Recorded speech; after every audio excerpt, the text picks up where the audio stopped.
Yeah, practical aspects of income tax litigations. Now, we all have a notion in mind. Income tax is all about return filings. We file our ITR 1, we file our ITR 2, ITR 7 as applicable to us, and then we think income tax is done. So, no.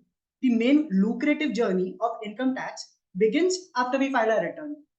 That is, there are a lot of assessments, scrutiny is being done, then a lot of appeal that can be filed, paper book submissions. You need to be well versed with the judgments that are being taken place all around, then representing before the tax authorities, drafting of stay applications. How do you carefully draft all the notices? You need to be updated with the amendments and keeping a track of all the judgments. So the notion that we had in our mind, income tax to kali return file karna hai, to no. There are a lot of things that go hand in hand after filing of your income tax returns. So basically, we've all gathered here and we'll be understanding the prima facie all the litigations, whether it be lower level litigations or higher level litigations. Moving ahead, why we need to understand about assessments. Generally, people have a notion जिसका PGBP head में income है. For example, under PGBP head you have any income, so only those assessees are going to receive scrutiny notices. So no, this notion is wrong. For financial year 22-23, there are a lot of salaried individuals whose income is basically from salary head, even though they are receiving a lot of notices. For example, any deduction that they claim, for example, ATG deduction, that is donation deduction, mediclaim premium deduction, for cooperative society ATP deduction, or any deduction that you claim under section 10. Now income tax department is becoming vigilant enough. Scrutiny notices are issued. Kindly provide us with the mediclaim premium receipts, or kindly provide us with the donation receipts. So gone are those days. The only PGBP head individuals would be receiving scrutiny notices. Even salaried individuals are going to receive scrutiny notices. Now, you might SSEs might think, "Acha, salaried head mein fir bhi we are going to receive scrutiny notices. Let's do one thing. Let's not file a return of income now. We'll not receive any notices." So this notion is wrong. Our current CBDT chairman, Nitin Gupta, via his recent letter to his cadres, told them even for smallest of defaults, for example, if the taxpayer is not filing his return of income, you can initiate a full-fledged scrutiny against the assessee. Now you might argue that I'm not filing my return, I'm not declaring or not furnishing my income. So how income tax department would understand or know about I have escaped any income? So for that, there are a lot of portals. For example, Inside Portal, you all know, we have all done practically AIS reports. There are a lot of SFT reportings, high value transactions. For example, let me give you an example. If you purchase a property, you deduct 1% TDS on the same and you file your form 26QB. Now, your sub-registrar reports it under your PAN. So the income tax department comes to know you have purchased a new property, and for that particular year, you have not filed a return of income. So this notion, let me not file my return of income, I would be saved from scrutiny, is completely wrong. Now moving ahead, अगर salary में देखा है तो भी scrutiny. If I'm not filing my return of income, then to scrutiny. So why? So now SSCs feel कि चलो I'll file my return of income, but I would not reply to any notices of the income tax department. Let the notices be time barred and I am saved from assessment. So no, not replying to notices is also an invitation to full-fledged scrutiny. If you're not replying to any notices, the department would directly issue a BJA. Now, what is a BJA? A best judgment order, a speaking order. On the basis of any material that is available with the assessing officer, you may directly pass an order under 144. So now till here we've understood why understanding assessment is really important, because nowadays income tax litigation is becoming very, very lucrative. So we understood why litigation is important. Now let us try to crunch some numbers. Let's explore the captivating background of tax collection in India. So I have taken this chart from CNAG report. I have figures from 2016 till 21. Of course, CNAG compliance audit is done in a block of 5 years. So I have data only till 2021. So I want you all to look at this column, regular assessment tax collection. As we can see, from 14,000 to 15,000, 16,000, 17,000, it is increasing on year by year basis. So with this, of course, 2021 there is a drop because it was a COVID year. But as here we can see, the department is becoming vigilant enough as it comes to scrutiny. The regular assessment tax collections are increasing on year and year. So when the department is vigilant enough, we as an SSC have to be diligent enough. We have to see to it any deduction that we claim. For example, any medical deduction we are claiming, or any deduction, we have a proper documentary evidence or a supporting for the same to justify in future. So till now we've understood why understanding assessment is important. We've also crunched some numbers. So now I'll be starting with my presentation for today. Our agenda for today will be, I'll be giving you a brief overview of what an income tax assessment is. Of course, we'll be not diving deep into all the nitty-gritties because of shortage of time, but I'll be giving you a brief overview. Then, for example, an income tax assessment, you receive an assessment order. So that order can be in your favor and also cannot be. So what remedy do you as an assessee have? So you can appeal against the said order. So we'll be also covering few parts, we'll be touching some parts of appeal too. Then to appeal or to argue against any notice that is being issued to us, so we'll need to draft our notices, right? We need to draft the submissions. So I'll be sharing with you some arts that I personally use to draft income tax notice submissions. Then moving ahead, we all know after the boom of ChatGPT, drafting has become a cakewalk because whatever we write, we push it on to ChatGPT and it gives us wonderful results. So how do we use AI? For example, ChatGPT, Google Bard, which is now known as Gemini, Umata AI tool to contest against income tax litigation. After that, we'll be covering some recent developments that have been taken under Budget 24. Of course, the budget was an interim budget and there were not much developments, but I'll be giving only 1 and 2 developments here and there. So we'll be covering that also. Other than this, I'll be giving you a quick walkthrough of the income tax portal. How does an income tax portal look like? Some hacks of the income tax portal. And lastly, I'll be giving how to smartly use judicial decisions. For example, we all use judicial decisions while replying to the notices, and that is a very good thing. But how can we smartly use judicial decisions? For example, first you try to use a Supreme Court decision. If not available, then a High Court decision, then an ITAC, then your local jurisdiction ka decision. So this should be the hierarchy of using any judicial decision. So for next 40-45 minutes, this would be my entire agenda and we will be covering that in detail. So beginning with income tax assessment overview. Assessment under income tax. There are basically only 2 types of assessment that is being done under income tax. एक तो जो assessee खुद करता है, that is assessee files his own return and whatever the tax be, he pays his self-assessment tax and done. So one assessment which is done by the taxpayer himself or assessee himself, that is self-assessment. The other type of assessment which begins post you file your return of income. Yeah, if you don't file a return of income and there's some income escapement which is done by the department is number 1, scrutiny assessment. Yes, scrutiny intimation assessment. Now, what is summary assessment? Beg my pardon. So what is summary assessment? We all have done this practically. Once you file your return of income, you receive an intimation under 143(1). That is nothing but your summary assessment. Achha, what is the scope of 143(1)? Chalo, let me give you an example. For example, you have claimed TDS credit of 120 in your income tax return, but your Form 26AS only reflects rupees 100 as a TDS credit. So under 143(1), there would be an adjustment of 20 rupees and correspondingly your refund would be reduced or demand would be raised. Achha, another example can be, for example, you've claimed some loss and carry forward it to the future assessment years. But mind me, you filed your return belated. So under belated return, we cannot carry forward loss, right? So such adjustments can be done under section 143(1). Now, what is the procedure for 143(1)? We'll be discussing that in detail. Is there any time limit to issue intimation under 143(1)? Yes, there is. Intimation has to be issued within 9 months from the end of the assessment year. But there are instances where if there is no adjustment and there's no demand or refund, income tax department does not issue any intimation in itself. So in such cases, the ITRV that you get, that is basically an ITR acknowledgement that is deemed to be your income tax intimation. Now, for example, I have already earlier gave you an example. Suppose if you're not filing, you've received short TDS credit. So what remedy do you as an assessee have? Can you appeal against 143(1)? So the only argument is for appealing, you need to first consider whether 143(1) is an order or not.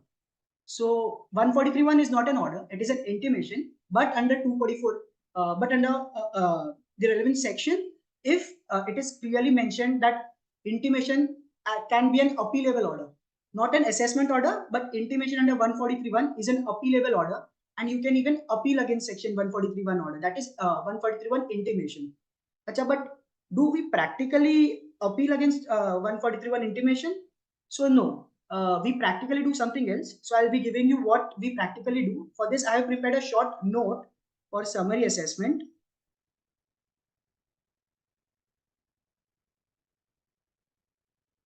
I'll be sharing this at the end of the PPT for your reference and perusal. Yeah, intimation under 143.1. So before receipt of intimation under 143.1, department not mandatorily, but sometimes can also issue and opportunity of being heard notice. That is 143.1. That is intimation under 143.1A. If you reply under 143.1A and the department is satisfied, so there would be no adjustment under intimation under 143.1. Now, moving ahead, intimation can be of two types. One, if it is processed correctly and there is no discrepancy, or if there's any demand due or if there's any lower refund. Achha, we've all seen this intimation practically whenever we file our returns and we received intimation. Generally, it is seen that department is following a color-coded code. कि अगर green है तो it is the refund has been processed correctly. अगर blue है तो no demand no refund. अगर red है तो there's some demand due or lower refund has been received. So we'll first cover this. That is, if the intimation has been processed correctly and no discrepancy, great. The entire refund would be received along with interest under 244A. But wait, there's also an intimation under 245. So what is intimation under 245? 245 is basically a proposal adjustment. Wherein, for example, suppose you filed your return for AY 23-24 and there's a refund accruing to you of rupees say 50,000 along with interest. And you have an outstanding demand for AY 18-19 amounting to 10,000. So under this proposal, it would be mentioned that the entire refund will be given to you post adjustment of your outstanding demand. So what you can do is you can submit your reply against this proposal under 245. If the department agrees, the entire refund would be disbursed in your designated bank account. And if not, so the refund would be disbursed post adjustment of any outstanding demand. So this part is clear. Now, moving ahead, if the intimation is processed with demand due or lower refund, remember my example, वो TDS वाला. अगर I have claimed 120 का TDS credit and in my form 26 says only 100 rupees is reflecting. So 20 rupees का there would be adjustment, either processing with demand or I would be getting a lower corresponding refund. So now what benefit do we have? But before that, let me tell you, if it is processed with refund, would we receive any demand notice under 156 as we used to receive in scrutiny proceedings or any other assessment proceedings? So the answer is we would not be receiving any demand notice. Why? Because the intimation which is processed with demand due in itself is deemed to be a demand notice and no separate demand notice needs to be issued. But you will be, of course, receiving many reminders, many communication from the department, wide emails, proposal notices. You kindly pay your demand accordingly. So now what do we remedy to the assessee have? We can file a rectification return under 154. There can only be two possibilities. If rectification is in favor, how come it can be in favor? Again, my first example. For example, 100 rupees TDS was reflecting in form 26 years, but I have claimed 120. My corresponding counterparty now updates his TDS return and the entire 120 is reflecting in my form 26 years now. So I can consider filing rectification under 154 and the entire TDS credit would be given to me and we are good to go. There's no discrepancy now.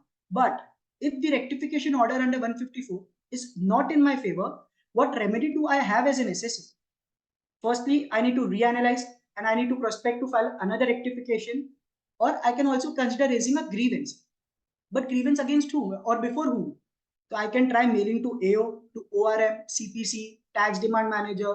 Along with that, I can consider raising a CP-gram request and I can also appeal. As I told you earlier, intimation is not an order, but it is appealable order.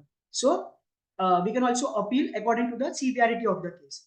And I have also compiled this for your easy reference. Whenever you feel as regards tax audit, if your queries are related to tax audit, you can consider mailing on this corresponding ID. Related to demand, you can go for tax demand at CPC. For grievance lodging or any other issue, ORM and e-web file manager. So this is basically all about summary assessment. What we do, what is the remedy available if not in our favor, what is the time limit. Acha. There are few questions to ponder upon. The first is, can assessee revise a return after receipt of intimation? For example, I filed my return yesterday and within next 24 hours, I have received an intimation under 143.1. Now, I wish to revise my return. So, can I revise my return? So, yes, the answer to this is yes, you can revise your return subject to that is within the belated return ka due date. That is 31st of December. The second question to ponder upon is, if scrutiny is initiated against the SSE, then is processing of intimation under 143(1) mandatory or is it required? For example, you're filing a return, and what is intimation? It basically checks, right, whether everything is correct or not. अगर ऐसे ही अगर scrutiny में select हो जा रहा है, तो as good as detailed check is going to happen in the coming time, right? So is it required to again process return under 143(1)? वैसे भी detailed check हो रहा है ना? So no, even if the return is selected for scrutiny, processing intimation under 143(1) is mandatory, and this position has also been cleared in Tata Teleservices Delhi High Court decision. Further, my next question to ponder is, can appeal be filed against 143(1) intimation? So yes, as I have told you earlier also, 143(1), though not being an assessment order, it is an appealable order, and you can file an appeal against 143(1) intimation. But as I have told you, we practically do not follow this approach.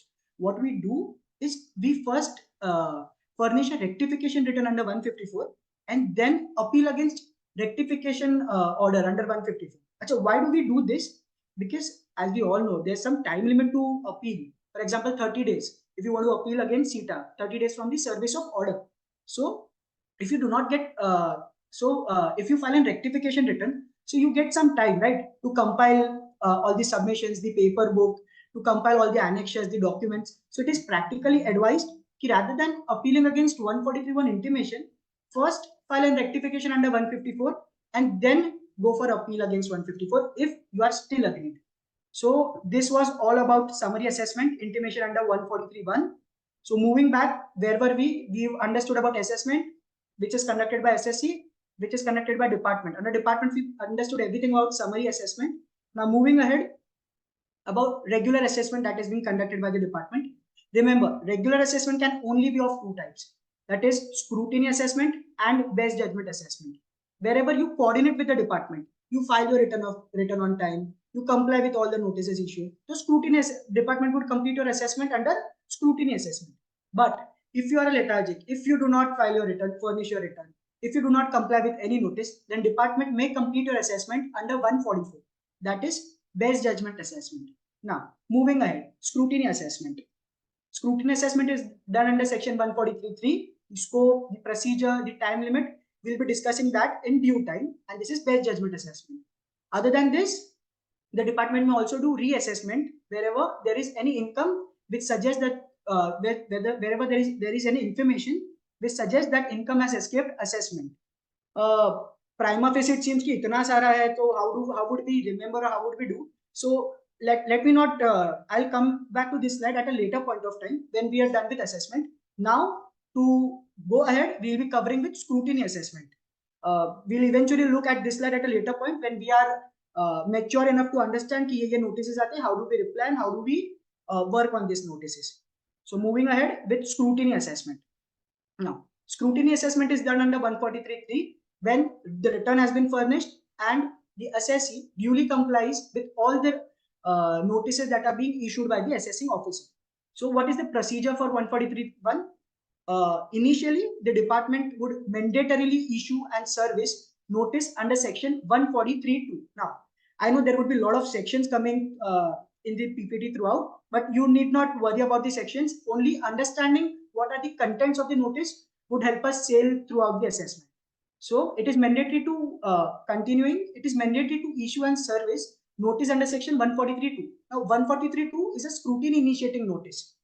Achha, why mandatory? Because as clarified in by Supreme Court in the position of Lakshman Das Khandelwal, if the notice under 143(2) is not issued or is not served within the valid time limit, the AO does not attain valid jurisdiction.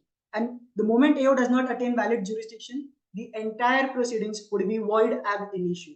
So we should be very careful while analyzing any scrutiny notices. We first check whether the notice is time barred or whether it is not issued. So we can take help of such judgments and can argue, since you have not followed the correct procedure, the entire proceedings are void ab initio, and you can take judgment or references from the case laws or judgments as given above. Acha, is there any time limit to issue a notice under 143(2)?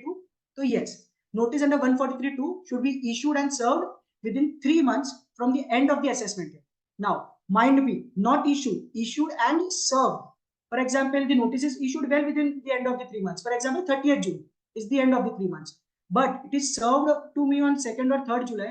So still uh, I can argue that the proceedings are void ab initio because it is not served within the time limit prescribed. So now we've understood that scrutiny initiating notice is 143.2.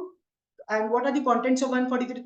Basically, it just gives a line. Your return has been selected for scrutiny and nothing else. Only one or two basic details. For example, furnish your return, yeah, give the copy of your return, or your financials can be asked, but majorly only communication is received in 143.2. The main scrutiny procedure for 143.2 begins when a notice is issued under 142.1. Now, under this notice, specific details are asked for. For example, furnish your bank account. You have done this loan transaction with third party. Kindly confirm whether this was the opening balance, this was the repayment during the year. You will need to answer that under 142.1.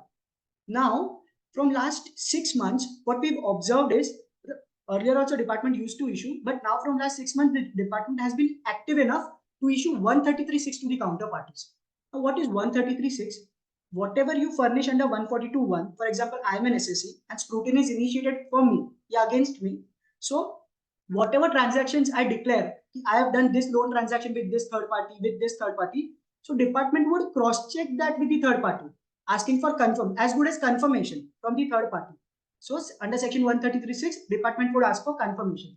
Achha, before moving ahead, I would like to show you a draft format of how the notice looks. For example, 143.2 scrutiny initiating notice. Achha, this is 143.2 a scrutiny initiating notice. Achha, over here, see, it is clearly mentioned the return of the income has been selected for scrutiny assessment. And yeah, for as regards time limit, AY 22-23 hai, it should be issued well before 3 months from the end of AY, that is 30th June 23, 2nd June ko issue. So yes, this notice is not time bound. So this should be your approach while you are analyzing any notice. Okay, no annexures are mentioned. Okay, so this is only in communication that the your return has been selected for scrutiny. Now, moving ahead, 142.1, that is asking for specific details as we've shown.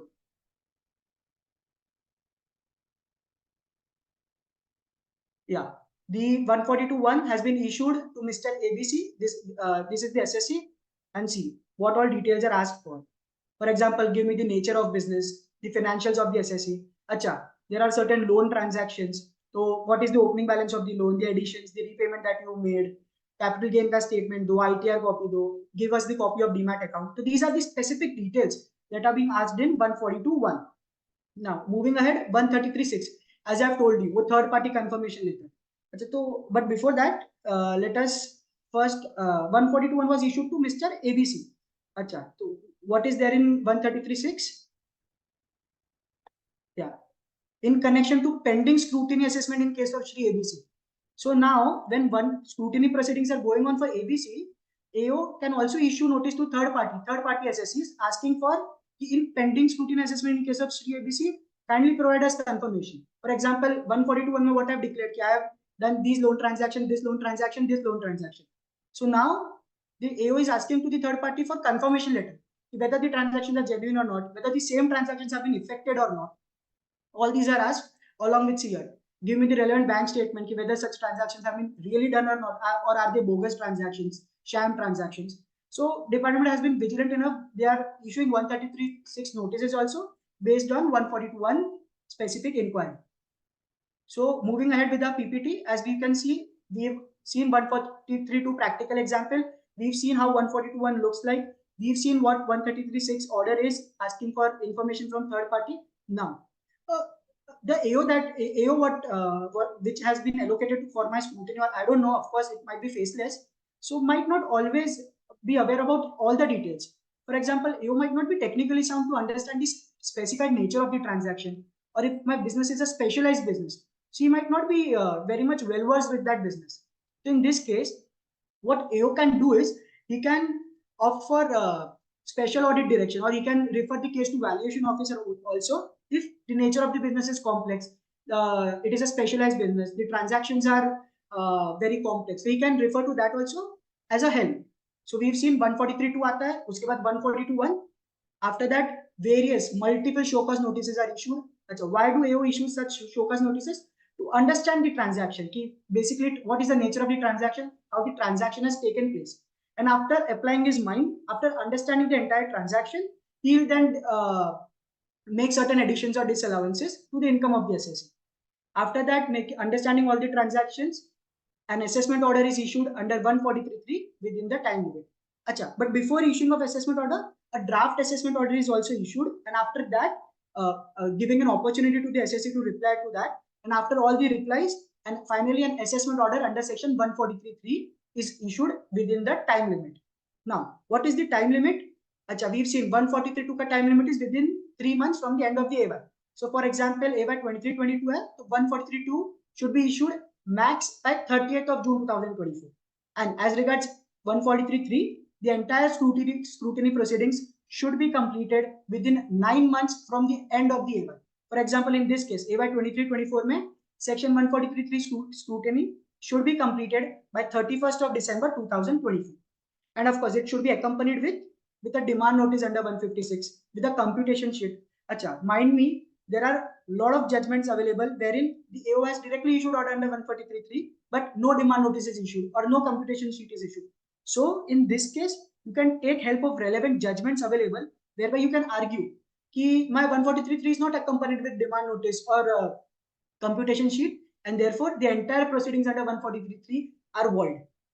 So with this, we've completed entire scrutiny assessment, how the workflow works and what are the time limits and how we can argue. Now, but before that, let us again understand कि हम थे किधर. We were understanding about regular assessment, right? तो regular assessment में हमने दो चीजें देखी थी. जो लास्ट स्लाइड में हमने देखी वो scrutiny assessment होता है और एक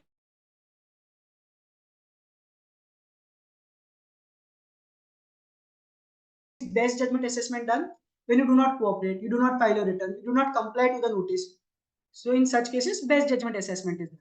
Under scrutiny assessment, if you cooperate, a scrutiny initiating notice would be given to you under 143(2). Then 142(1) asking for specific details. These are all the notices that we've seen in the previous slide, along with all the practical examples and live demo of the notices. After that, an order under 143(3) is issued, which is accompanied by a demand notice and a computation sheet. Mind me, if not accompanied, you can raise objection on the validity of the entire proceedings along the demand notice and computation sheet. And sometimes if there is any penalty proceedings may be initiated separately. And whenever you are aggrieved against such order and you want to appeal, so for penalty proceedings, you need to appeal separately. And we'll see that in detail in the further part of our presentation. So if you cooperate, your entire assessment will be done under 143(3). But if you do not cooperate, for example, you do not furnish your return, even asked for, you do not furnish your return, you do not comply with any notice. This was basically an anomaly. For example, we all know कि time limit है. That is, the assessment order under 143(3) should be passed within 9 months from the end of the assessment year. So now what our assessees used to do is they used to take this as a benefit of course. What they used to do is they used to submit vague evidences, thereby causing AO not to furnish any judgment properly. And then once the time is barred, that is 9 months have passed, our assessees used to claim that since the order is now time barred, the entire proceedings are void. So to cover this anomaly, government has come up with best judgment assessment. Now, even if the assessee acts smart, it does not cooperate with the assessing officer, does not furnish all the details on record, the assessing officer, after giving an opportunity of being heard under 142(1), would straight away pass an order under section 144, that is best judgment assessment order. This order is also known as speaking order, and this would be passed after taking all the materials in hand on record. So this was all about the assessment proceedings when it comes to regular assessment. Now, is there any time limit for completion of assessment? Yes, we've seen that, right? The proceeding shall be completed, that is 143(3) proceeding shall be completed within 9 months from the end of the assessment year. So what if the time limit has expired? For example, 100 SSCs are filing the return of income. उसमें से सब तो select नहीं होंगे for scrutiny, only 20 would be selected और max to max 30. तो can I say this कि बाकी के जो बचे 70 और 60-70 SSCs, are they saved from assessment for that particular assessment year?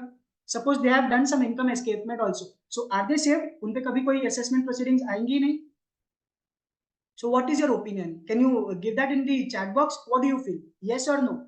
Are they saved? Yes or no? They are not saved. What is your opinion? I'm waiting in the chat box. No, no. Okay. No.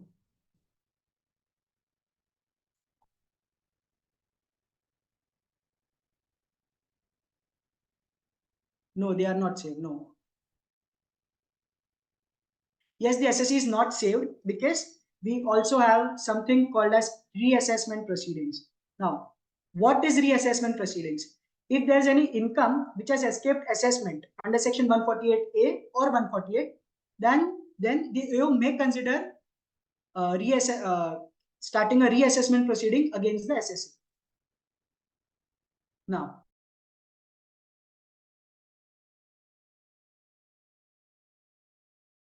that there is any information which suggests that income chargeable to tax has escaped assessment, then the assessing officer, along with prior approval of the specified authority, can proceed with reassessment proceedings against the assessee. Now, information which suggests means basically earlier this provision is amended. पहले क्या लिखा था पता ये provision में that the assessing officer should have a reason to believe.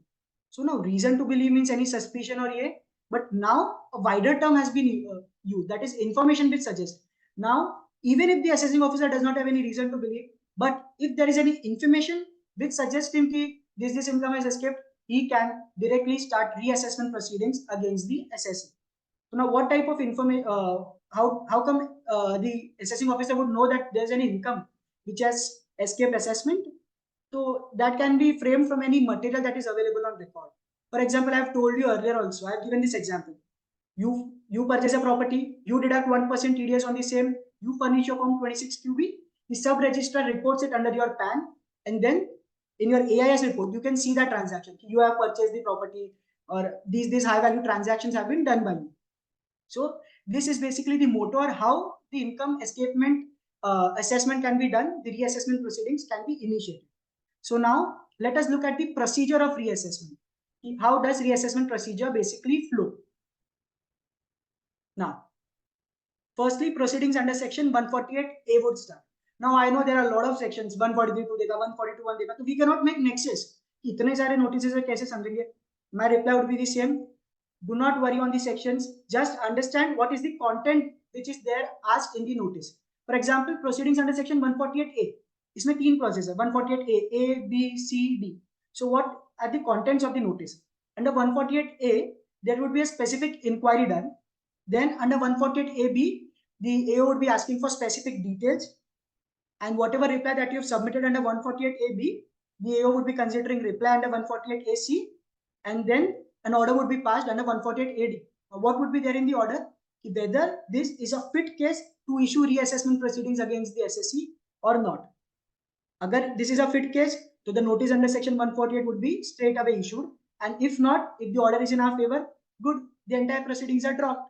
But not in favor, then notice under section 148 is issued, and then the real assessment proceedings under reassessment proceedings start.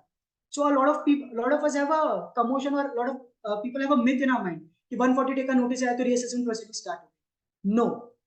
Earlier in the erstwhile provisions, it used to happen कि reassessment section में you first need to file a return of income and then the procedure starts. But now after the landmark reform under section 148, the department is now giving you an opportunity, that is under 148AB. The assessing officer is asking for certain details, and if satisfied for, he may directly close the assessment. So no need to file your return. So this is a welcome step by the government. This is 148AB is basically a show cause notice, whereby he may ask for specific details, and if you furnish it diligently with all the explanations, with all the relevant annexures, with all the due whatever transactions that are being asked for, with all the due justifications, then 148AB might be in your favor and the entire proceedings are dropped. So this is a welcome change by the income tax department, and we as an SSC should also consider this as an opportunity. कभी भी अगर proceedings initiate हो, try to complete it at 148AB ka level only. Give all the details, all the justifications possible. But if not in your favor, notice under section 148 would be straight away issued, and now the proceedings under 148 begins in true sense. Now, what would happen under 148? there would be no show cause notice given to you. You have to directly file your return under section 148 within next 30 days. Achha, this return would be considered as the return is filed under section 139. Now, moving ahead, after this, our normal procedure that we've studied earlier also.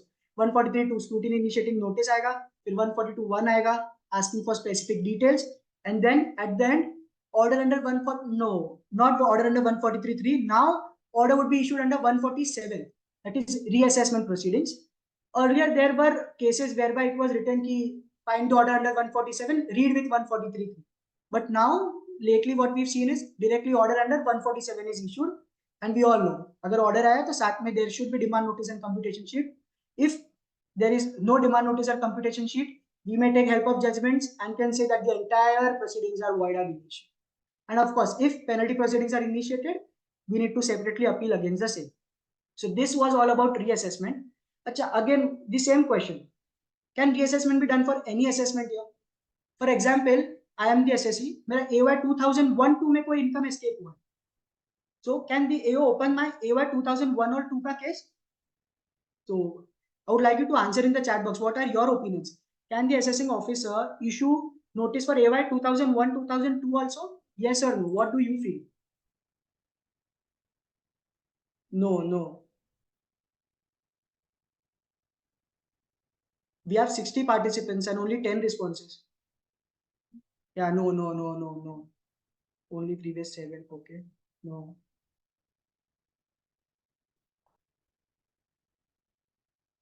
Yes, the reassessment cannot be done for any assessment. There is certain time limit for reassessment. So we will be seeing that what is the time limit to issue notice under section 148. Now moving ahead, if it is a normal case, the notice can be issued within 3 years from the end of the relevant assessment year, but that would require approval of PCIT, PDIT, CIT, DIT. I would tell you in detail what these authorities are, but for normal cases, आप 3 years तक कर सकते हो, within 3 years from the end of the relevant event. But for special cases, now what is normal case, what is special case? First, let us understand what do you mean by special case. For example, special cases means where income escapement is rupees 50 lakhs or more. That means कि अगर normal case है तो less than 50 lakhs. If where the income escapement is 50 lakhs or more, that is where more stakes are involved. The amount is very substantial. In such cases, the notice can be issued up to period of 10 years. Unlike ये, in normal cases 3 साल तक ही खुल सकता है. But in special cases where income escapement is 50 lakhs or more, the notice can be issued up to a period of 10 years. But of course, 10 years तक issue करने के लिए higher authorities का approval लगेगा. That is PCCIT, PDGIT, CCIT, DGIT. Now I would tell you what are these authorities. PCIT is basically Principal Commissioner of Income Tax. PDIT is Principal Directorate of Income Tax. Similarly, PCIT is a bada Principal Chief Commissioner of Income Tax. Yeah, Principal Deputy Directorate General of Income Tax. So basically, these are the relevant authorities, and PCIT is basically Commissioner of Income Tax from the assessment wing, and PDIT or PDGIT, Principal Directorate General of Income Tax, they are from the investigation wing. So all right, we've seen कि there's some time limit to issue. आप AY 2001-2 का case अभी नहीं खोल सकते. There is a time limit. अच्छा, what if the notice is time barred? For example, income escapement is less than 50 lakhs. You can open the case within 3 years from the end of the relevant AY, but आपने 4 साल या 5 साल खोल दिया. मतलब that basically means the notice is time barred. Or what if the specified authority का approval is not taken? This I have told you ना, इधर PCIT का approval चाहिए. If you want to go for 10 years, that is more than income escapement is 50 lakhs or more, you require PCCIT का approval. What if that approval is not taken? We can directly raise the objection on validity of the notice. That is, object the validity of the notice issued under section 148, that the notice is time barred or the relevant authority's approval is not taken, and thereby I insist on nullifying the entire proceedings under entire 148 ka proceedings. So this was all about the time limit under section 148. So now, before moving ahead, I would like to go back to the earlier slide whereby I've told you that we'll come to this after we've understood entire assessment. So we all know assessment दो type के, if done by the assessee तो self assessment, and if done by the department तो summary assessment. Thereby we've understood everything. Scope क्या होता है, procedure क्या होता है, time limit क्या होता है. You can also appeal against 143(1) order. Then we've understood about regular assessment, जो सिर्फ दो type के होते हैं, scrutiny assessment and best judgment assessment. You cooperate, we go for scrutiny assessment. But if the assessor does not cooperate, the assessment would be done under 144, that is best judgment assessment. And lastly, what we've seen is reassessment. Reassessment means वो 50 lakhs वाला, more than 50 lakhs or more than 10 years का time limit, less than 50 lakhs तो 3 years का time limit, only if there's income escaping assessment and AO has reason to believe. No, that is gone now. AO should not have reason to believe any information that suggests that income has escaped assessment. Directly reassessment proceedings can be initiated. So this was all about assessment under income tax. Of course, there are other assessments also. For example, assessment under 153A. There are revisionary orders also, 263, 264. But due to time constraint, we are not covering all of them. But this is the basic gist. This is basically what we encounter practically in our day-to-day lives. So this is all about assessment. Now that we've understood these are all the assessments and these are all the notices that are being issued to the SSC. For example, 143.1, 142.1, 133.6, 148A. These are all the notices issued to the SSC. So now, how do you practically approach to such income tax notices? For example, कोई भी नया notice आया, so what we do is फटाफट notice में क्या है? We mail the requirements to our clients. और जब requirement आएगा, then we'll see. So no, this is a wrong approach. Basically, all in all, the correct approach ideally should be that first we need to study the notice, then draft a response, and then make a submission. Now you tell कि कितना basic बता रहे हो आप? Of course we study the notice. Without studying, how can we draft a reply? Or of course we draft the reply. After drafting, of course we submit it on the income tax portal. But here I will be giving you some hacks or some pointers, some intricate points before you proceed ahead to file to draft your income tax notice. Firstly, you need to verify the name. Of course, very neat, very basic कि हम name तो देखते ही है. But practically we have seen a case कि SSC का नाम कुछ और है पर इनकम टैक्स ई पोर्टल पे कोई और दूसरे एसएससी का ही notice has been issued. So we need to strictly check whether the name has been proper. Secondly, we need to check whether the residential status has been residential status of the SSC. Now, how is this going to help? As we all know कि non-residents जो होते हैं उनको faceless is not applicable. Faceless scheme is not applicable or not covering non-residents. So in such cases, if our SSC is a non-resident, we need to see कि वो notice whether it is issued from a local jurisdictional board. If B, so we need to object the proceedings, object the notice. Why? Because for non-residents, there is a specified circle, that is international tax board. For people watching from Mumbai, the international tax board, that is center circle, is basically Air India building and Scindia House for some SSCs. So we need to check the residential status before drafting any notice. We need to study the residential status of the SSC. Then we need to check the DIN of the notice. अगर DIN है तो fair enough. If no notice is issued with DIN, there are hell lot of judgments available with us whereby it is clearly mentioned कि अगर DIN नहीं है under any notice, straight away the entire proceedings are void. That notice is invalid. Thirdly, we need to check whether in the notice DSC has been affixed or not. Fourthly, we need to check whether required authority approval has been taken or not. For example, in the last slide we've studied 148 के proceedings होते हैं. 50 lakhs or more रहता है तो we require certain authorities का approval. Less than 50 lakh तो we require some authorities का approval. So whether such required approval has been taken or not, and whether that approval copy is shared with you or not. If not, you can take this as a ground, a technical ground, and you can fight on the validity of the notice. Lastly, you also need to check whether the time limit to issue the notice is proper or not, or whether the notice is time bound. For example, initially जब हम scrutiny assessment देख रहे थे, we've seen कि 143(2) has to be issued within 3 months from the end of the AY, issued and served rather. So if it is not served within within 3 months from the end of the AY, the entire notice is time bound, and we can take this as a ground to question the validity of the notice. And lastly, letter of authority. LOA means letter of authority. Generally, it is seen that SSCs do not directly furnish the reply to the notices. They generally outsource this to their chartered accountants or CA firms. So we, while drafting notices, need to reply to the notices, need to check whether proper letter of authority has been available with us or not. And wherever we are submitting any response on the income tax portal on behalf of our client or SSC, we need to also annex letter of authority along with it. So basically, while studying the notice, check on these points and inculcate this as a habit. कि अगर ये पता रहेगा तो we can take help of technical grounds. The notice is not technically sound and therefore the notice is invalidly issued and AO does not attain proper jurisdiction if the notice is invalidly issued and the entire proceedings are void ab initio. So this should be a smart way to study the entire notice before you move on to drafting. Before you send client's requirement to the client, study the notice properly. Now, drafting of notices. You need to carefully interplay between the factual and the technical grounds. So what is factual and technical grounds? Technical grounds are only these grounds that we've discussed. Name nahi hai, din nahi hai, time limit, it is time bar notice. To take help of these technical grounds.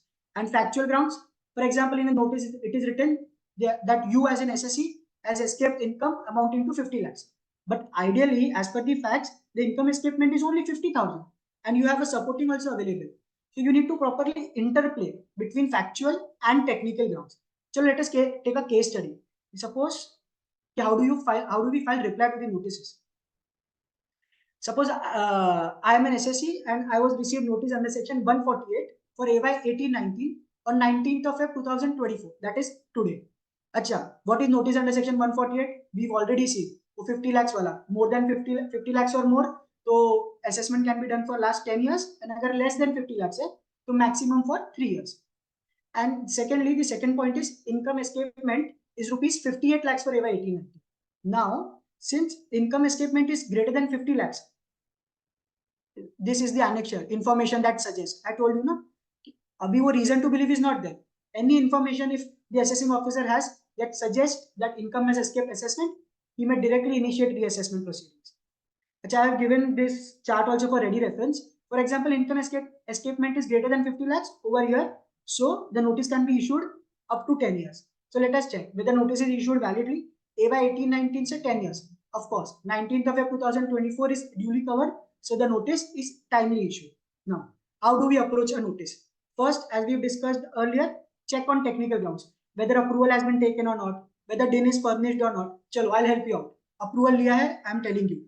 दिन भी लिया है and time limit we have just check within next 10 year 58 lakh है तो time limit भी properly issued है तो चलो we are good to go on technical grounds now moving to factual grounds we need to check on facts so while communicating with the SSC he told us कि हाँ हमने 58 लाख का shares बेचा है that is correct but the same shares were purchased by us for rupees 32 lakhs now income escapement cannot be 58 lakhs sale consideration is 58 lakhs. What does income mean? We have a lot of judgments also available for this. Income basically means sale minus cost. That is our net profit. The assessee is not receiving 58 lakhs as an income. 58 lakhs is not the income of the assessee, but 58 minus 32. That is ideally 26 lakhs is the income of the assessee. Acha. Until now, I am not denying on the fact that there is no income escapement. There has been an income escapement, but not to the extent of 58 lakhs, but only to the extent of 26 lakhs. Now, so actual income is 26 lakhs, but in the notice issued under 148, the assessing officer has adjudged that the income escapement is 58 lakhs. As soon as we conclude this on facts, we need to immediately jump on the technical grounds. Abhi dekho, 50 lakhs se upar tha, so we can open up till 10 years. Now, since the income escapement is only 26 lakhs, so now the time limit to issue notice under 148 is 3 years from the end of the relevant AY after taking due approval of PCIT, PDIT. Now check whether it is properly issued or not. From AY 1819, 3 years, 20, 21, 22. So max what notice can be issued was up to 31st of March 2022. But notice is issued on 19th of Feb 2024. So this notice is a time barred notice, and now I validly raise objection. I raise question on that the AO has not attained valid jurisdiction, and I object the entire validity of the proceedings under section 148. So now this is the approach, basically check on technical grounds. This is basically an interplay between how we can use technical grounds and factual grounds in our favor and close the notice or declare the notice as invalid. So we've understood this via case study. Now moving ahead, we've already seen this interplay between factual and technical grounds. Now, use of judicial decisions wisely. We all take help of judicial decisions, but the only smarter way is, if available, use Supreme Court ka decision, then use High Court ka decision, then your ITAT, and then local jurisdiction ka decision. Also, for example, I am an SSC and my jurisdiction is Mumbai, and an order is issued against me containing some few additions here and there. Then I realized that same fact decision was also available in Gujarat High Court jurisdiction, whereby the Gujarat High Court has held the entire assessment in the favor of the assessee. So what I, as a normal assessee would do is, I would take the support of the Gujarat High Court का decision. देखो वो case में Gujarat High Court has allowed, so in this case Mumbai High Court, you also allow me the plea, you also consider my this remedy. But what happened was, in reality, the Mumbai High Court has already upheld what was already held by Gujarat High Court. So in this case, taking plea of the Gujarat High Court decision would not work. So you need to smartly use judicial decisions. You need to check the judicial decision, the judgment that are used, whether it has been upheld under some higher authority. For example, High Court has upheld it, or Supreme Court has upheld it and declared it as null and void. So you need to smartly use such judicial decisions. Then thirdly, what you need to do is, you need to try using legal words or routine words. I feel after the boom of Chat GPT, this is not a problem for any one of us. Whatever you type, post it on Chat GPT and boom, the results are amazing. But then to update your knowledge bank, you should consider using legal words more over routine words. For example, I have compiled a document whereby we consider using such legal words, such routine words rather, but preferably we should consider using such legal words. For example, I'll share this document at the end of the PPT with you all. For example, after filing of return, we have received notice under section. So instead, try using subsequently notice under section. Then we tend to use that without any further delay. We clearly state that. Instead, try using at the outset. We state that. So these are basically correct legal words that needs to be used over the routine words. I've compiled some 18 phrases over here. So you can go through it at the end of the PPT at your own ease. Now moving ahead, use of AI, Chat GPT. Now this is the most hot topic and the favorite topic for all of us. How we can use AI, Chat GPT. We all know this. Chat GPT पे कुछ भी डालो and it would give you wonderful results. But I would give you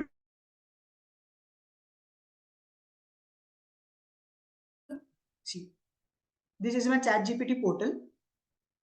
I hope it is visible. Yes. Yeah. So what while framing responses, I need to give prompts to the Chat GPT in the form of case studies. For example, we have discussed this income escapement वाला. यही चीज को मैं case study format में Chat GPT में डाल के देखता हूँ कि frame a reply to the income tax notice receive, details are as below, as per notice इतना इनकम एस्केपमेंट है, एसएससी बोल रहा है कि there is no income escapement, income means sale of cost, the same thing I have pasted as it is. Now let us see how ChatGPT gives me the response. Reply to notice.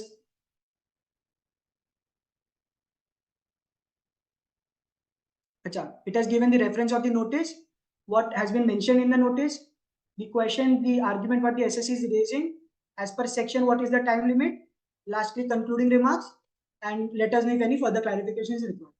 So how beautifully the ChatGPT has framed response to the entire notice or entire questions that are transactions that are questioned in the notice.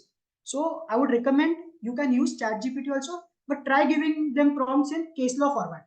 You'll be getting wonderful results. Again, another thing what I've realized is the better the prompts you give to ChatGPT, the better results you get. But it might not be feasible. Now, every time giving a new prompt, every time finding a new prompt. So what we can do is under this your profile tab, customize ChatGPT, you have an option to give custom instructions. So here I have given an instruction to the ChatGPT that I am a CA article and work in a CA firm. My profile is drafting legal notices and email to clients.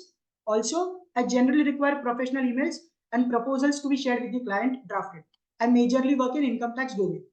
And what type of response do I need from ChatGPT? Give me professional responses. Long messages should be short and crisp, to the point, and the tone should be convincing. After doing this, or after doing such setting, the responses that the ChatGPT gives me is amazing. So you can also try this at your end. Try customizing ChatGPT. Let ChatGPT know you better, and then you would receive wonderful responses to the notices. Now, moving ahead, ChatGPT, we all know we can use it. Another tool that we have is Umata AI. Now, what is Umata AI? Umata AI does what basically does is, for example, you have received a notice. For example, say 133(6) ka notice. So you can upload the entire notice, whether it be in PDF format, Word format, image format. you can upload the entire notice, and what Umata AI would do is it would give you entire summary of what has been asked in the notice. So we can directly copy that from here and shoot it to our clients as a requirement. Acha. Nevertheless, not only does it give us the summary, but it also helps us draft responses. For example, after giving a summary, I can ask it, draft me an adjournment reply to the said notice. It would beautifully help me to draft the adjournment reply to. But AI, as we all know, a proofreading has to be done. So I'm not showing you a practical demo of Umata AI because of short of time.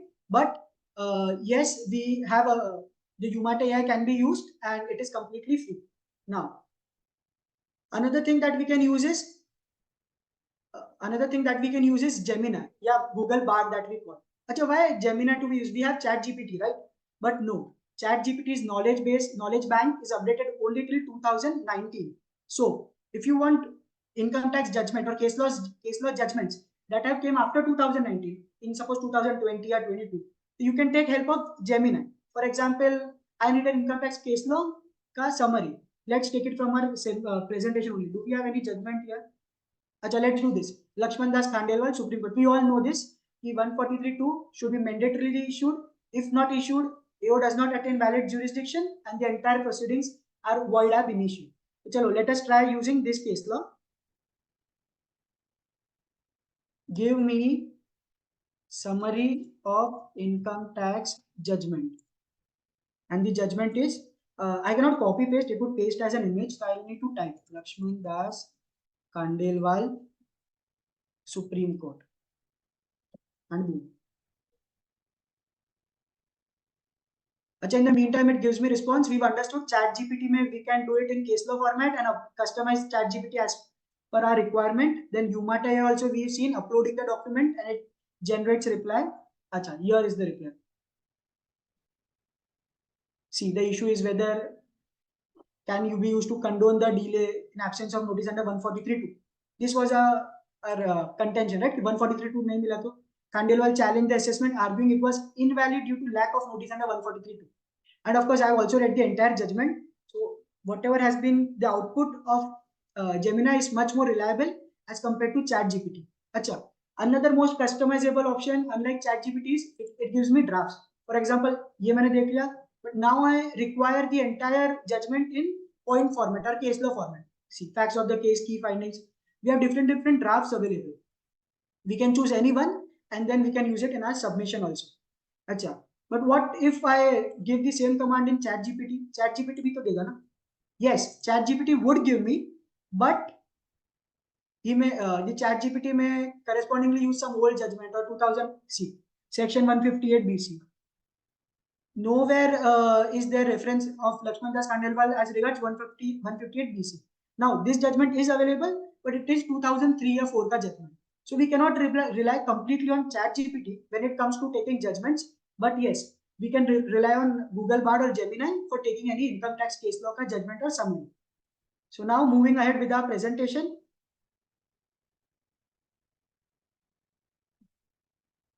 We've seen how we can use AI, ChatGPT, Bard. Now, after drafting of the notices, the point comes, how do we submit such responses?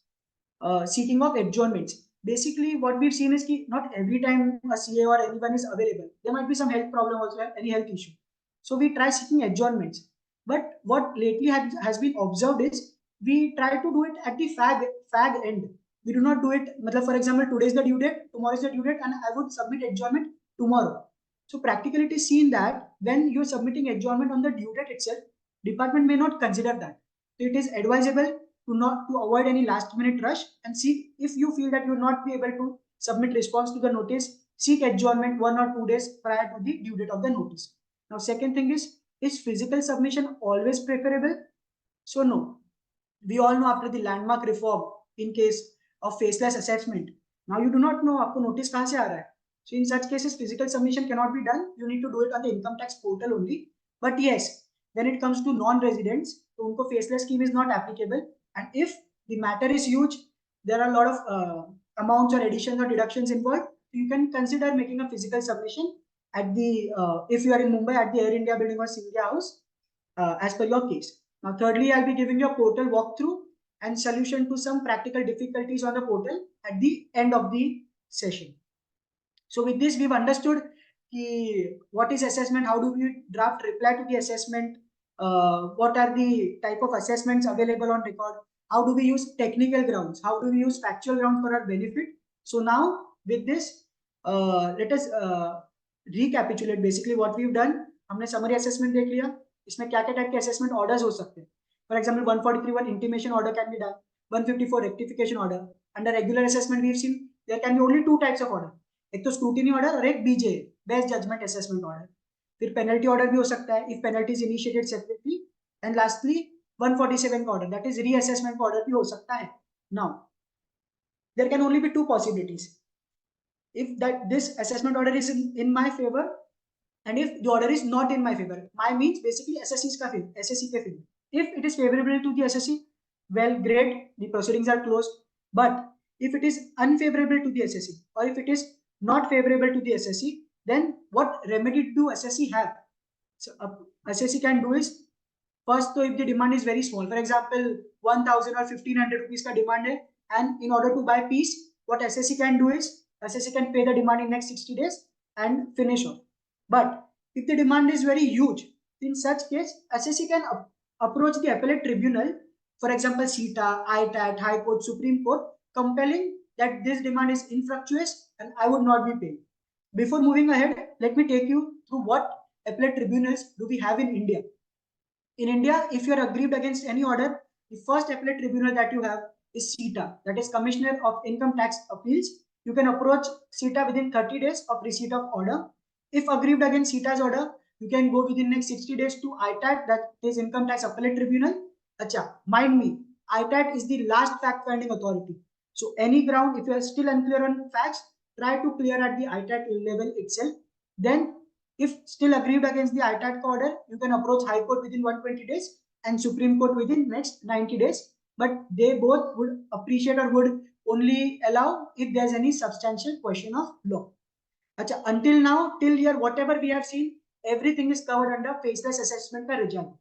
Even CETA is covered under faceless assessment regime.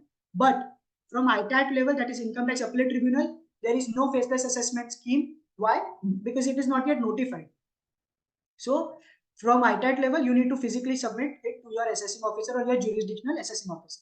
So these are basically the appellate authorities in India, and these are basically the authorities where our assessee, if aggrieved, or any party which, if aggrieved, can approach to. Now moving, let us see at this last slide. What we've seen is unfavorable to the assessee, so you can approach CETA. But to approach CETA, you need to pay 20% of the total demand. अच्छा, total demand of 20%.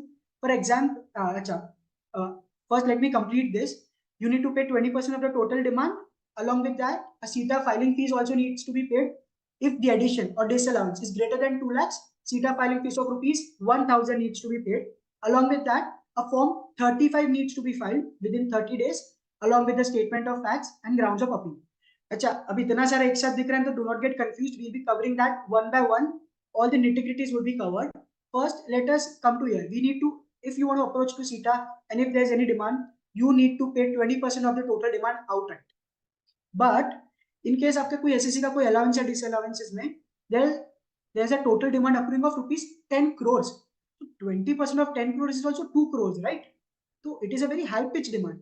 And further, the SSC might say, or your client basically might say, इतना बड़ा amount I cannot pay. It is a high pitch demand, and I am very much sure the moment I approach CETA or ITAT, the entire decision is going to be in my favor. So why do I pay such 20% demand, such high pitch demand of 2 crores? I'll be blocking my working capital funds, right? So in such cases, you can try to go for application of stay of demand. अच्छा, अब lot of people also have this myth in mind कि अगर मैंने appeal कर दिया ना कोई order के अगेंस्ट, तो there is automatic stay on the demand. No, there is no automatic stay when you appeal. You need to apply for application of stay of demand. So now, how do you apply for stay of demand and how do you apply it before whom? So for that, I have prepared a guidance note. Of course, this would also be shared at the end of the PPT. Application for stay of demand. Now, application for stay of demand before CETA. If you need to approach the assessing officer, Chalo, if the assessing officer is not convinced, no, I would not give you, I would not grant you this application, you can approach Commissioner of Income Tax CIT also. But if the CIT is also not convinced, then you can try approaching the higher authorities, that is PCIT or PCCIT. But if you have a very hard bad luck, even if PCIT or PCCIT is not convinced, so the only option that you have is you can go to Samadhan bench. Acha, this Samadhan bench is newly constituted. Now, what would Samadhan bench do is Samadhan bench would, on your behalf, approach assessing officer. If rejected, approach CIT, would approach PCIT. So your work of approaching each level officer has been reduced. Acha, even after approaching Samadhan bench, if still no relief has been granted, then the only remedy that you can seek is you can either ask for relief. For example, in my earlier example, 2 crore का demand है, तो I may insist the assessing officer कि please allow me the instalment scheme. For example मुझे 10 instalment में पे करने दो कि at every installment at the interval of 10 days I would pay 20 lakhs 20 lakhs 20 lakhs 20 lakhs, and this way the entire 20% demand would be paid. Or if you are still not if you are very rigid enough, you do not want to pay the demand, you can try moving a writ petition to the high court. I please grant me an application for stay, and we have also compiled a case law for you in KC Joy versus TRO. The SSC have moved a writ petition to the High Court. Acha. Also, while applying to the relevant below authorities, you can also take help of following judgments which were in support of high pitch demand. For example, Soul versus DCIT, Taneja Developers. So we have compiled all of these for you when practically approaching such CETA cases, and if there is any high pitch demand, you may consider using these judgments also in your application. So this was all about application for stay of demand, and to apply before whom we've also understood that we know CETA filing fees be rupees 1000 hota hai, and lastly you need to also file form 35. This is everything if you want to appeal to CITA, Commissioner of Income Tax Appeals. Pay 20% of the demand plus CETA filing fees, और एक form 35 भी file करना पड़ता है with in 30 days along with statement of facts and grounds of appeal. Now, what is Form 35? Form 35 is basically a form which is available on your income tax portal, and you can duly file that form along with statement of facts and grounds of appeal. Now, a lot of people get confused कि statement of facts में क्या आना चाहिए and grounds of appeal में क्या आना चाहिए. So, I have framed a guidance note to what should be included in statement of facts and what should not. Of course, this would also be shared with you at the end of the PPT. Generally, while you are approaching or appealing before CETA, and preparing statement of facts, the statement of facts should be exhaustive as possible on each issue. Further, you need to strictly stick to the facts only, and you need not seek relief here. I plead your honor. No, that would not be done here. That would be done at the grounds of appeal level. Statement of facts में ये सब नहीं लिखना है. You need to strictly stick on only and only facts. And lastly, you should try avoiding the words. For example, ITO has heard this. ITO, income tax officer, has not considered this.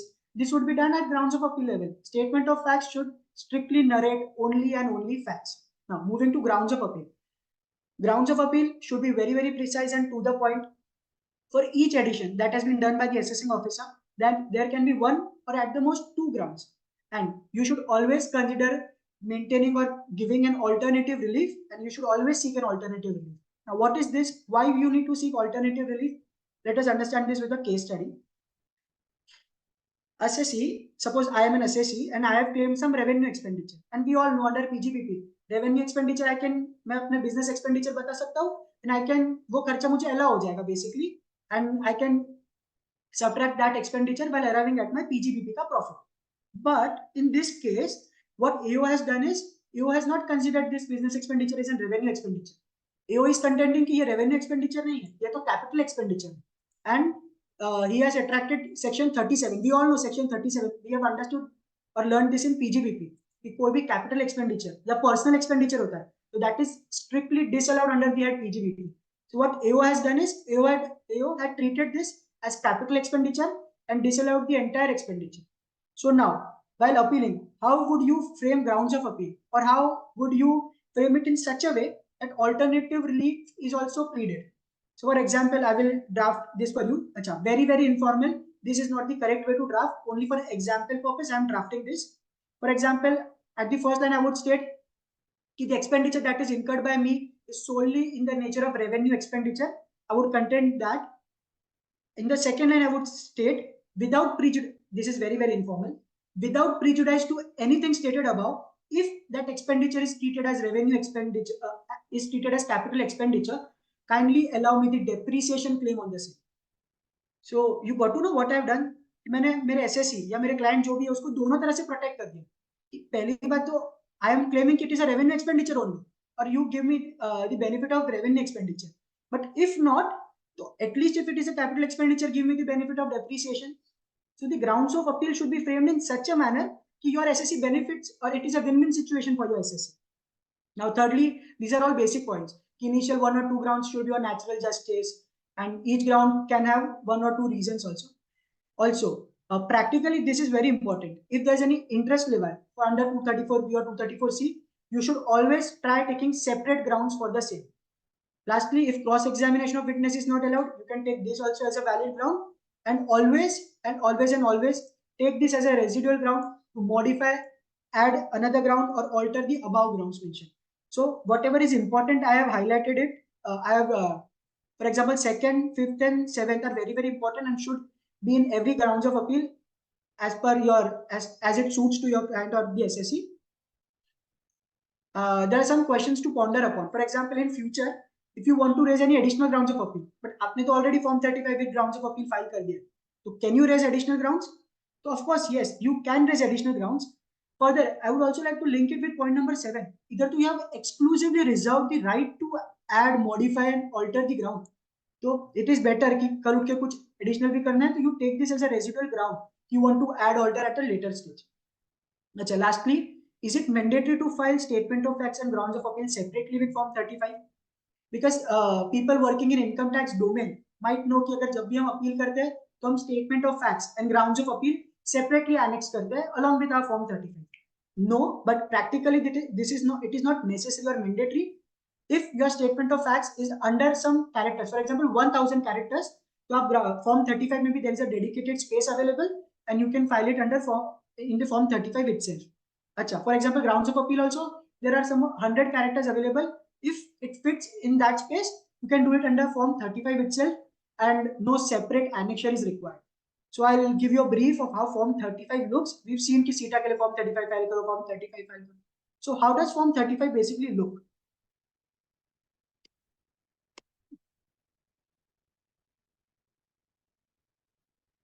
This is my form 35. Form 35 appeal to Commissioner of Income Tax Appeals. Now we all know this. CETA, we need to approach to Commissioner of Income Tax within 30 days of service of order. Now moving ahead, what all details are required in form 35? Now date of order, date of service of order, दो dates दिए, तो मुझे कौन सा date देखना है? To consider 30 days from. So as I have given here, within 30 days of service of order and not notice of order. So we need to ignore this date, but we need to consider 30th of November 2017, and from that date we have to take 30 days. For example, the last date to appeal against CETA for order under 143(3) read with 147 is 30 days from 30th of November. That would be 30th of December 2017. So let us see ये कभी order form 35 has been filed. Form 35 here has been filed on 12th of Jan 2018. So it is over and above 30 days, right, from the service of order. So now you need to apply for condonation of delay. I was very ill or on medical grounds or any, you need to plead before the relevant authorities to kindly condone my delay and allow me to file the appeal against CETA. So now where were we? We were here. The 30th, we need to check from date of service of order 30 days. And moving ahead, is any appeal pending? So details have to be given. Then as I told you earlier, if appeal relates to penalty, a separate appeal has to be raised for penalty also. Then this is the return filing date. Now, as I have told you, statement of facts, if not exceeding 1000 characters, 1000 words, तो आप इधर ही लिख दो. If more than 1000, you anyways you have an option to annex it also along with your form 35. Acha, just to repeat, form 35, the statement of facts in form 35, it should be exhaustive, very, very precise. Do not try to mix grounds with statement of facts. Do not try to ask relief here and narrate only and only facts. Then coming to grounds of appeal, see, separate grounds have been taken. For example, unexplained cash credit. So on the facts and circumstances, AO has erred in making addition. As I've told you, अगर कोई interest levy हुआ है under 234AB, always try to take a separate ground for levying interest. For example, levying interest under 234 AB, I am appealing against this ground. Then if nothing, मतलब सब हो गए, तो then always try कि एक general ground भी आप रखो that appellant craves leave, add, alter, amend any of the grounds above. So you can do this. अच्छा, whether there is any delay in filing appeal, we've seen this also. Yeah, there was a delay, 30 days में file नहीं हुआ. What we need to do? We need to apply for condonation of delay. So these are the grounds for condonation. For example, see, appellant's close relative was very serious and hospitalized. If the appellant's appeal is not accepted, it would lead to huge financial loss. So this way, you need to apply for condonation, and if subject to acceptance by the relevant authorities, your appeal can be registered. Acha, over here, as we can see above, the total addition to income is 17 lakhs 85. So it is greater than 2 lakhs. So my CETA appeal filing fees would be rupees 1000 because the addition determined is greater than 2 lakhs. So this is how practically a form 35 looks. So we practically understood this. If the order is not favorable to me, I'll be approaching CETA, pay 20% of demand. If the demand is a high pitch demand, I may apply for stay of demand. CETA filing fees needs to be paid, that is rupees 1000, and form 35 needs to be filed. We've seen how practically I've given you a demo how practically form 35 looks like, and statement of facts and grounds of appeal, how do we practically frame that.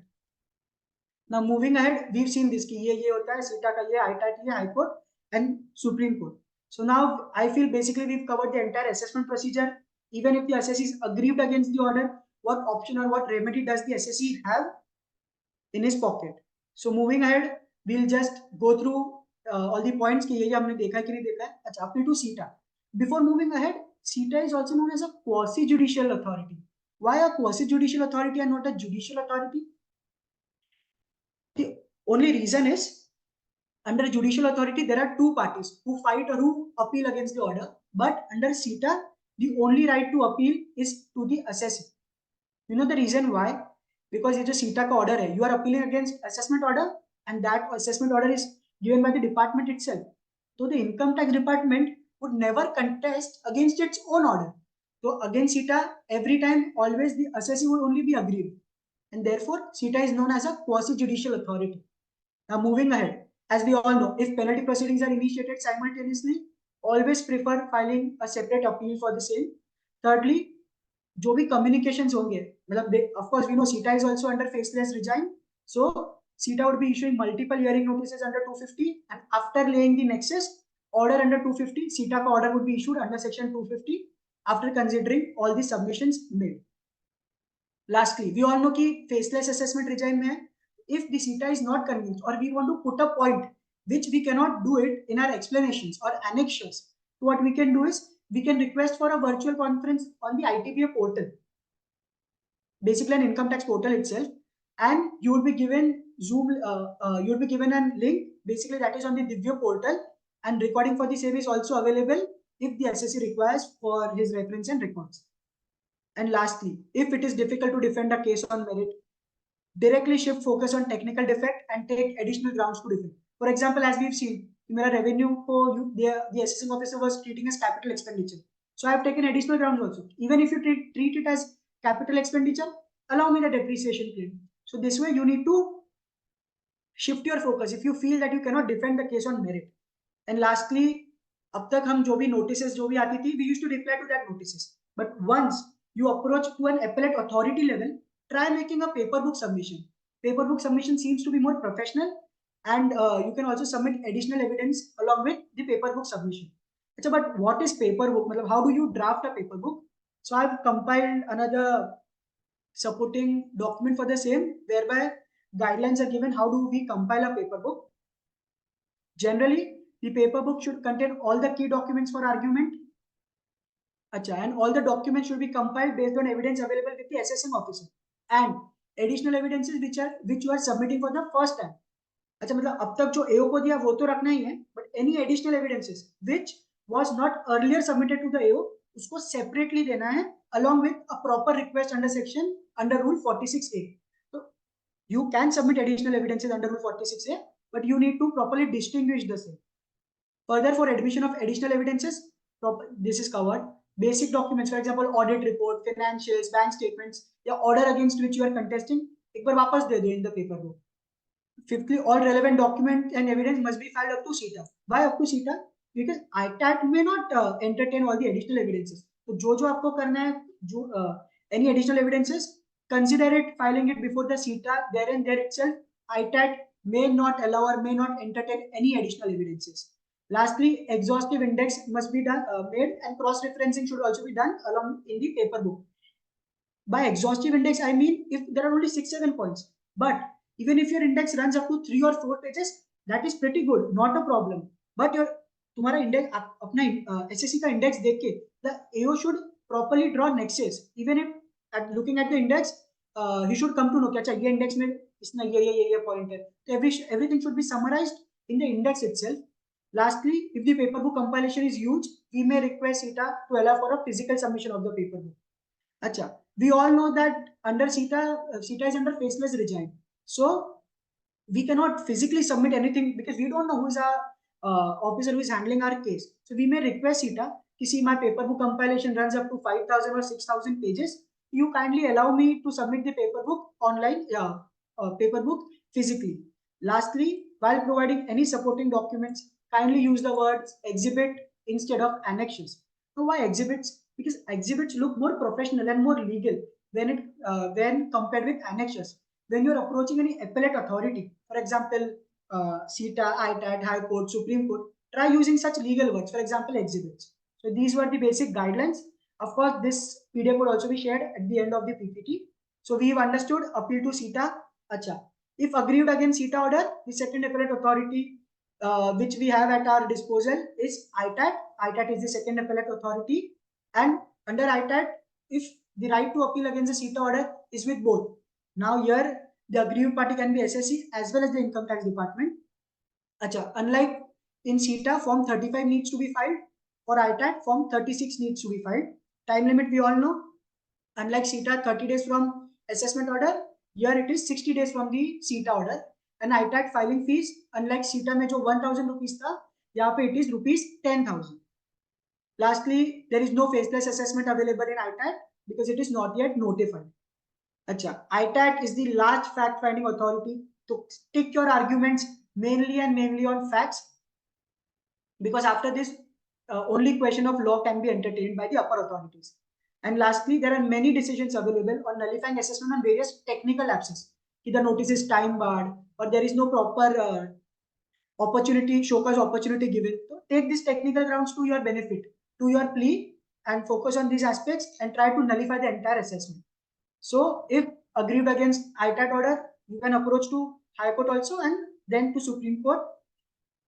Then there are some FAQs to ponder upon. See, over until now we've covered the entire assessment procedure, notices क्या क्या आते हैं, and we've also covered कि अगर if the SSC is aggrieved against the assessment order, what remedy do the SSC have? We can approach CETA, approach ITAT, how to approach, which form to file, how to make paper book compilation.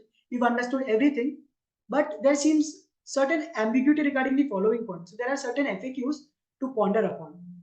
That is, can appeal be filed for even dispute of rupees 100? 100 रुपए का dispute है, 100 रुपए के tax addition है, तो can I file an appeal? मतलब is there any monetary limit? Of course there would be, पर वो किसके लिए? मेरे लिए या गवर्नमेंट या जो डिपार्टमेंट है उनके लिए? So to clarify this position, yes, 100 छोड़ो, even for rupees 1 का tax effect default, the SSC can file an appeal to the relevant authorities, CETA, ITAT. This monetary limit, there is a monetary limit. For example, the monetary limit to approach ITAT is up to 50 lakhs, more than 50 lakhs to 1 crore, to High Court 1 crore to 2 crore, and if the tax effect is greater than 2 crores, you can approach to the Supreme Court also. But this monetary limit is only for the department, the government officials, government authority, but not for the SSC. SSC तो 1 रुपए का भी tax effect default रहेगा ना, तो he can appeal. But we all know appeal करने के लिए भी the appeal filing fees is 1,000. So practically तो no SSC would appeal under rupees 1. The tax effect dispute is of rupees 100. Now, secondly, there is a commotion कि can appeal be filed at any time as per the aggrieved party's convenience?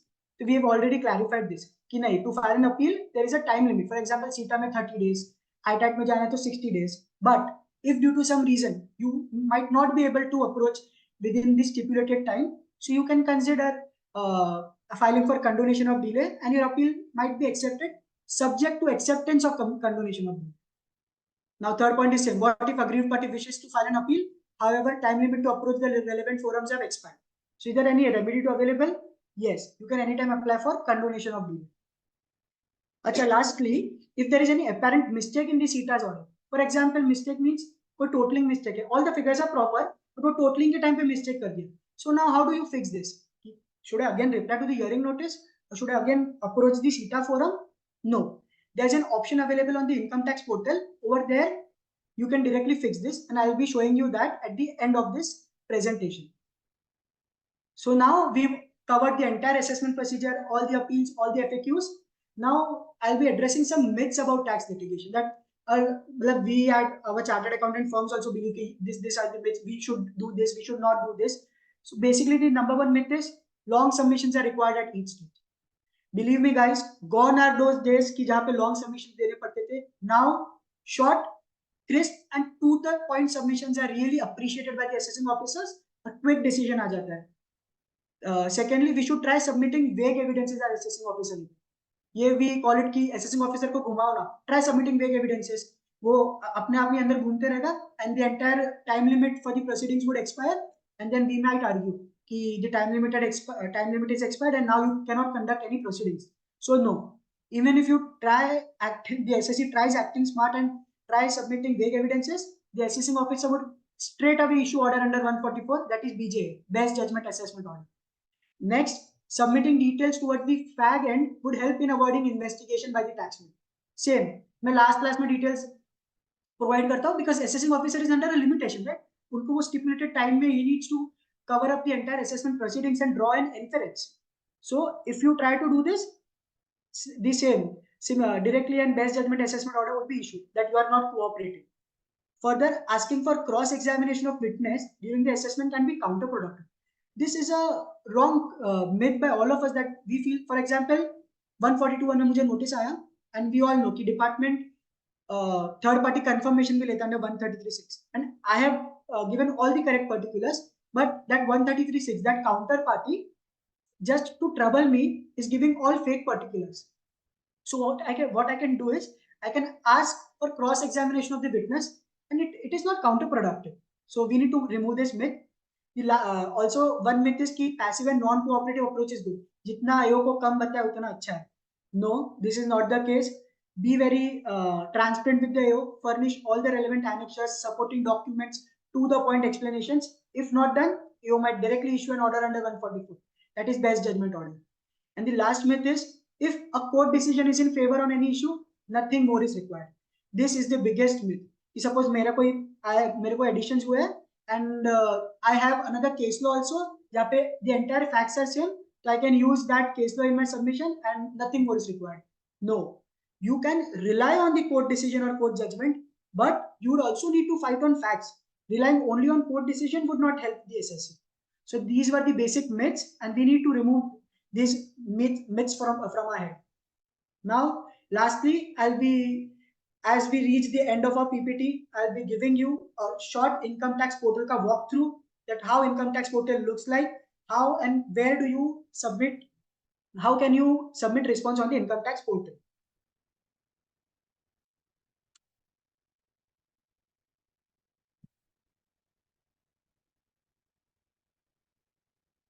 This is the income tax portal dashboard page.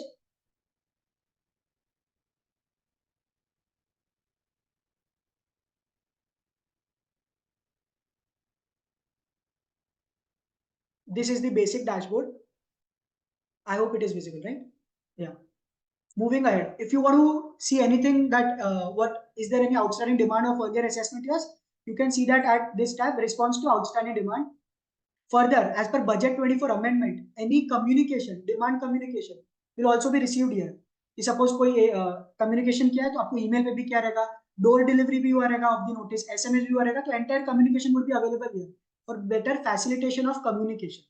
Now, as regards any notice received to you, here in this case the SSC has not received any notice, but it would be available at this flag end. And also we've seen कि 133(6) notice आता है to the counterparty. If suppose you are the counterparty itself, so you would receive that notice not here but over here of some other PAN and TAN, and over here you need to reply to the notice. Also, I have told you कि अगर सीटा का कोई order है and if there's any totaling mistake, so how do I rectify that error? So I do not need to approach the CETA back. What I can do is under services tab, I can go to rectification of order passed by CETA plus new request for assessment day, for example, 22-23. I am appealing against rectification against penalty order. The penalty order has a DIN. I apply the DIN under 250 and the date of the order. After clicking on continue, I need to submit that order along with an application to kindly fix this or rectify this defect, and after a few days or few months, the rectified order of CETA would be available at our disposal. So this was the basic portal gist or portal overview walkthrough, wherein how you can approach any income tax notice received. Acha, other than this, there might be cases, right? Ki 133(6) notices received to the counterparties, and such counterparties are very small or menial. They do not have any active e-filing account. So now we appreciate the income tax department. They have came up with a welcome change wherein we can, there's an option available on the dashboard, comply to notice option, whereby directly there's an option available, submit response. We can click on continue. Achha, we all know there's a DIN on the notice. If no DIN, we can object the validity of the proceedings. You apply to the DIN, you apply the DIN number, you validate your mobile number and email ID, and you can submit a response. So no need to register on the income tax portal. No active e-filing account is required, but this is only applicable, or this will only work for assessees or for people receiving notice under section 133(6). All right, so this was a basic gist or overview of the income tax portal. I've shown you how do we navigate on the income tax portal. Further, we've also seen the welcome step of initiating comply to notice option. This would help to mitigate the hardship for 133(6) replies. Abhi हर बार 133(6) आएगा तो you need not make a new e-filing account. You can directly reply if you do not have any active e-filing account. So this was a income tax portal walkthrough. Now, as we reach the final end of the PPT, I'll be giving you what budget 24 has to say to us. Of course, I know it was an interim budget, but there are only one or two major changes. The first one is now the income tax department is going to focus on big hefty cases. That is, the government is going to proposing to withdraw all the outstanding income tax demands up to an amount of rupees 25,000 for a period of financial year 10, and those up to rupees 10,000 if that is after financial year 10, that is financial year 11 till financial year 14. So they are going to withdraw the old demand from the portal. The main objective being they need to focus more on the recent demands. So this is a welcome change. So whenever you are replying or responding to any outstanding demand, you may consider not prioritizing this first and prioritizing the demands of recent years. The other major budget 24 development is our finance minister Nirmala Sitharaman ji. Our wide budget 24 has also declared that income tax portal would be made more user friendly, including income tax notice intimations. For example, as I've shown you an income tax portal, right, for demand management, demand communication history tab is being shown. So it would help better communication and better integration so that we do not miss any notice in the coming future. So with this, I feel we have covered the entire PPT. I've just made a PPT gist that what we've covered. So I'll take only a few seconds to go through this. For example, this is your SSC, what we've covered. If the SSC files its return of income, intimation आ जाएगा 143(1) में. If selected for scrutiny, 143(2) आ जाएगा. Then 142(1). If you respond properly, 143(3) में order आ जाएगा. If you do not respond to 143(2), then directly an order under best judgment under 144 would be initiated against you. ये तो तब होगा जब SSC would file his return of income. What if the SSC do not file his return of income? तो notice under 142(1) one would issue. ये notice क्या होता है? Basically department asks कि चलो I am giving you an opportunity, file your return of income. If you file your return, normal procedure would be opted for. But if you do not file your return, so then directly a best judgment assessment would be initiated under 144. अच्छा, we've also understood about reassessment procedures, जहाँ पे अगर 148 notice is issued, कोई show cause और नहीं मिलेगा. You directly have to file return under 148. If you file your return, the normal scrutiny procedure आ जाएगा. 143(2) would be issued, 142(1), and then order under not 143(3), 147. अच्छा, but if you do not reply to 148 का notice और no return has been filed, directly best judgment assessment हो सकता है. So of course now थोड़ा सा complicated लग रहा होगा ये chart, but I would also share this document at the end of the PPT. You can refer this at your convenience, at your ease. But that these are all the assessment orders. So there can be only two possibilities. If favorable, great to go. Not favorable, we've discussed everything in detail. For example, if wishes to pay, you can pay. You can appeal to CETA, you can appeal the aggrieved party. Here, while appealing to ITAT, it can be SSC also and department also. You can also appeal to High Court in next 120 days, and Supreme Court in next 60 days. So this was the brief overview of what we've done throughout this next 1.5 hours. So I'll be also sharing this. Hope this chart helps our articles, first year articles, in a better way to understand what assessment basically is. So with this, I feel that we've also seen these AI tools. For ChatGPT, I have told you can upgrade to the profile settings. For Umata, you can see summary of the order. For Bard, which is also known as Gemini, you can use this as a case law summary tool. And I also given you a chart overview. Now, moving ahead, we're done with the PPT. Thank you very much. I would only like to say one thing, that remember, income tax litigation is not just about sections. It is not just about rules. It's about contributing to a greater good and ensuring a fair and functioning society. So I, along with my mentor, CA Sharat Sheth, would like to thank you for joining us on this entertaining and informative journey. I wish that may your litigation woes be few, your submissions be accurate, and your tax returns be filled with joy. Thank you very much for joining us, ladies and gentlemen. Excellent, Vinit. I'm really impressed here. I mean, if our participants have any question, you can pin us in the query box. Yes. So as we wait for questions, I must really say this has been one of the finest sessions that I have heard from a student. Definitely. All thanks to my mentor, C. Sharat sir. He's really trained me very well. We can see that. We can clearly see that. Thank you. And I would request, before we proceed, I will request Sharat sir to share a few words, if possible.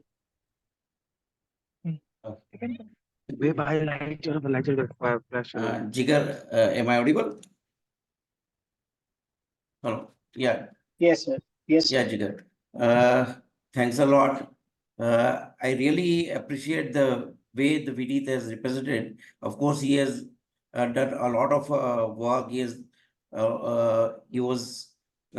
given 2 mock tests, one before my another CA employee, thereafter to me also in the morning. And he's a very hard worker. He has been working with me since last 2 years under me, and the way he is presenting is excellent. Of course, we could not cover some other assessment because of lack of time, like assessment, this assessment under 263 as well as 153 search assessment. Secondly, one more thing I just would like to add regarding the 10-year limit which he has stated under this proviso to section 149(1), first proviso, it states that in case when the assessment year is prior to 2021 or prior to that, then assessment cannot be reopened for 10 years. It can be maximum reopened up to 6 years as per the old limit. This is just one addition I would like to make. Otherwise, thanks a lot, and thanks a lot for giving opportunity to Vinit, and we'll look for many more presentation like this. Thanks.